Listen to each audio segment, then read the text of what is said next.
त्यांचं एनडीएच्या बद्दल आणि महायुतीच्या बद्दल अतिशय मत स्पष्ट आहे की एनडीए आणि महायुती ही आपली एक आपलं जे काही गठबंधन आहे, हे गठबंधन जे आहे एक विचारधारा घेऊन आपण पुढे जातोय आणि एक जी काय आयडिओलॉजी आहे आणि अजेंडा आहे, विकासाचा अजेंडा हा आपण नेहमी राबवला पाहिजे, याच्यावर त्यांचा भर असतो.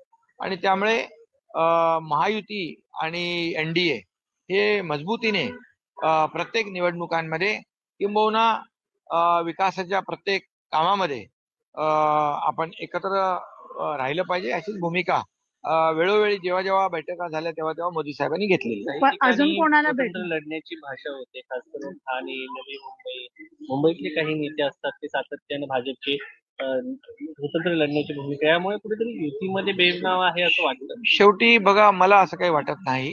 शेवटी कार्यकर्ते असतात, त्या त्या भागातले नेते असतात.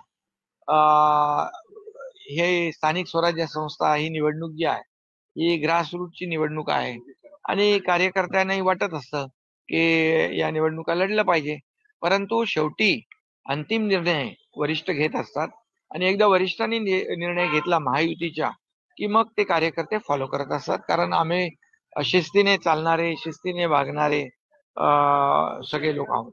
रवींद्र धंगेकर आणि मुरलीधर मोहोळ यांच्यातील वाद आता विकोपाला जाताना पाहायला मिळते. दररोज याच्यावरती आरोप प्रत्यारोप होताना पाहायला मिळते. रवींद्र धंगेकरांना देखील माझ्याकडून निरोप गेलेला आहे की महायुतीमध्ये कुठेही मतभेद होता कामा नये, महायुतीमध्ये कुठेही मिठाचा खडा पडता कामा नये, याची काळजी प्रत्येकाने घेतली पाहिजे.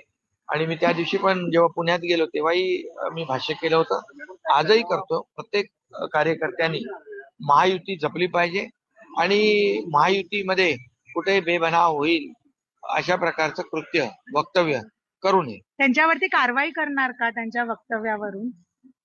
नाही, आता धंगेकरांच्याकडे जो काही निरोप पक्षाचा जायचा होता तो गेलेला आहे आणि धंगेकरांचं जे काही वक्तव्य आहे या बाबतीमध्ये देखील मी त्यांच्याशी बोलेन आणि ते मला भेटतील. सर, हिंदी में जानना चाहिए अजून कोणाकोणाशी सर इथे भेटणार आहे, कोणाशी अजून भेट होणार आहे?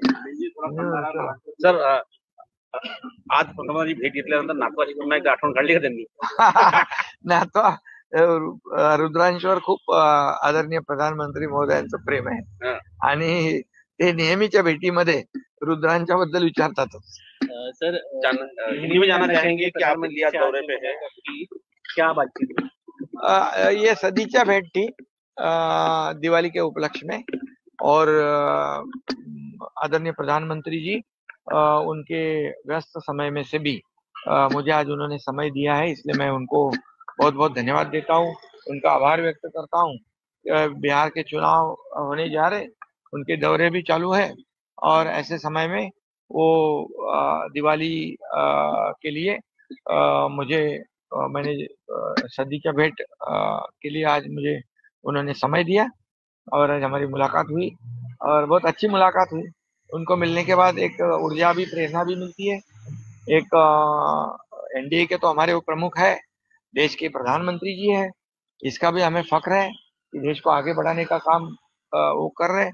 ऐसी परिस्थिति देखे तो दुनिया में कई देशों की हालत खराब है, लेकिन हमारे देश की जो परिस्थिति है, प्रगति है, वो अर्थव्यवस्था को बढ़ावा देने का, मजबूत करने का काम आदरणीय प्रधानमंत्री जी कर रहे हैं और इसलिए भी हमें उनका अभिमान, गौरव है। बिहार के इलेक्शंस आने वाला है, उसको लेकर कहीं पे कुछ बातचीत हुई है? क्योंकि सर बिहार तो जीतेंगे, एनडीए बिहार जीतेगी, बिल्कुल जीतेगी। आप भी जाएंगे सर? और हमारे तो जहाँ बिहार के लोग रहते हैं, मुंबई, एमएमआर, थाने में सभी हमारी बैठकें शुरू है और वो काफी लोग हैं जो बिहार से महाराष्ट्र में आए हुए काम काज करते हैं, खास करके शहरों में, और उनको भी सब काम पर लग गए। तो बिहार जीतेंगे, जरूर जीतेंगे, क्योंकि मोदी जी ने जो काम किया है बिहार के विकास के लिए, जितने पैसे दिए हैं, बिहार की प्रगति के लिए जो उन्होंने काम किया, देश के प्रगति के लिए जो काम किया। अभी एक ही बात है, जो एनडीए है और केंद्र सरकार और राज्य सरकार मिलकर डबल इंजन की सरकार विकास कर सकती है, ये भरोसा सब लोगों को है। जैसे महाराष्ट्र में भी उसका असर हुआ, जैसे बिहार में भी होगा, और बिहार भी पूरी तरह एनडीए जीतेगी। तर संत तुकाराम महाराजांची मूर्ती तुम्ही पंतप्रधान नरेंद्र मोदी यांना भेट हो. दिलेली आहे आणि त्याच्यावरती शब्द आहे, तुकाराम तुकाराम नाम घेता कापे यम, धन्य तुकोबा समर्थ जेणे केला पुरुषार्थ. आता कोण यम आहे? अरे बाबा, ह्याच्यामध्ये ते तुम्ही त्या तुकाराम महाराज मी का दिले? आता आपली कार्तिकी एकादशी आहे, कार्तिकी एकादशी आहे आणि कार्तिकी एकादशी 1-2 तारखेला आहे, आणि म्हणजे त्याचं औचित्य साधून तुकाराम महाराज, कारण शेवटी महाराष्ट्र ही संतांची भूमी आहे आणि मोदीजी जेव्हा महाराष्ट्रात येतात तेव्हा आवर्जून संतांची नावं घेतात, संतांची भूमी म्हणून उल्लेख करतात. छत्रपती शिवाजी महाराजांची शूरांची भूमी, वीरांची भूमी, संतांची भूमी असा उल्लेख करतात, आणि तो त्यामुळे तुकाराम महाराजांची मूर्ती त्यांना भेट दिली आहे आणि ते आनंदी त्याला वाटले, प्रसन्न मुद्रेने पाहायला. प्रसन्न मुद्रेने. सर 28 त्यामुळे साल धन्यवाद. सर 28 साल की मेडिकल ऑफिसर जो सुसाइड हो गया है, रेप का जो इशू यहाँ पर दिखाई दे रहा है, हाउ डू सी दिस? इसमें मैंने सुबह ही एसपी से बात की है, और वहाँ पर जो हादसा हुआ है बहुत ही दुर्भाग्यपूर्ण है। एक डॉक्टर महिला के साथ, डॉक्टर महिला के साथ, तो वो जो जिम्मेदार है, एक पुलिस अफसर है, और एक जो लैंडलॉर्ड, और दूसरा एक जो है उसको, एक को तो हिरासत में लिया है और उसके ऊपर मुकदमा दर्ज किया है, फायर लॉन्च किया है, और बहुत ही दुर्भाग्यपूर्ण घटना है। इसमें मैंने पुलिस अधीक्षक एसपी से कहा है कि जो भी इसमें दोषी है उसको बिल्कुल बख्शा नहीं जाना चाहिए, कड़ी कार्रवाई उसके ऊपर होनी चाहिए, और उसके दिशा में काम सुरू आहे. मराठीचे महत्त्वाचे मुद्दे आहेत. साताऱ्याची जी डॉक्टर महिला आहे तिच्याबद्दल जे काही घटना झालेली आहे, अतिशय दुर्दैवी घटना आहे. मी एसपींच्या बरोबर चर्चा केलेली आहे, आरोपीला एका अटक झालेली आहे, आणि तात्काळ जे कोणी दोषी असतील त्यांच्यावर कारवाई होईल.